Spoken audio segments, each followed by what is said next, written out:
Banking খাতের উপর নানাভাবে অত্যাচার হয়েছে, যার ফলে বেড়েছে খেলাপি ঋণ। এটা ৩০% ছাড়িয়ে যেতে পারে। এই পরিস্থিতির জন্য দায় আছে বাংলাদেশ ব্যাংকেরও। বিআইবিএম আয়োজিত বার্ষিক ব্যাংকিং কনফারেন্সের উদ্বোধনী অনুষ্ঠানে এসব কথা বলেন গভর্নর। বলেন, আস্থা ফেরাতে সংস্কারের উদ্যোগ নেওয়া হয়েছে। এর জন্য রাজনৈতিক সমর্থন দরকার, না হলে সংস্কার টেকসই হবে না। বিগত বছরগুলোতে চরম অনিয়ম হয়েছে ব্যাংকিং খাতে। ঋণের নামে টাকা নিয়ে পাচার করা হয়েছে বিদেশে, যে কারণে চরম তারল্য সংকটে পড়েছে কয়েকটি ব্যাংক। ব্যাংকিং কনফারেন্সের উদ্বোধনী অনুষ্ঠানে বক্তারা বলেন, ব্যাংকিং খাত অর্থনীতির মূল শক্তি, কিন্তু খাতটি এখন নানা সংকটে পড়েছে। সাধারণ মানুষের যে আস্থাহীনতা তৈরি হয়েছে তা ফিরিয়ে আনাই মূল চ্যালেঞ্জ বলেও মনে করেন তারা। ব্যাংকিং খাত নানা সমস্যায় বিপর্যস্ত, বিশেষ করে খেলাপি ঋণ, তারল্য সংকট এবং সুশাসনের ঘাটতি। এসব কারণে ব্যাংকিং ব্যবস্থায় গ্রাহকের আস্থাহীনতা দেখা দিয়েছে। Depositor and investor have already lost confidence in the banking sector. রাজনৈতিক বিবেচনায় ব্যাংকের অনুমোদন দেওয়ার পর থেকেই এ খাতে বিশৃঙ্খলা দেখা দিয়েছে।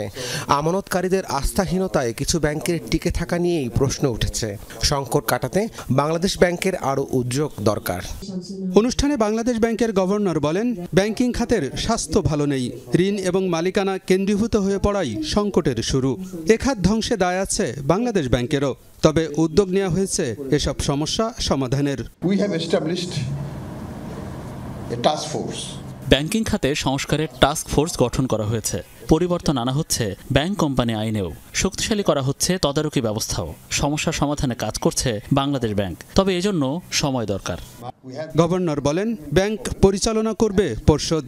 এখানে বাংলাদেশ ব্যাংক কোনো হস্তক্ষেপ করবে না, তবে সঠিকভাবে পরিচালিত হচ্ছে কিনা তা তদারকি করা হবে। এজন্য কেন্দ্রীয় ব্যাংককে শক্তিশালী করতে হবে বলেও মনে করেন তিনি।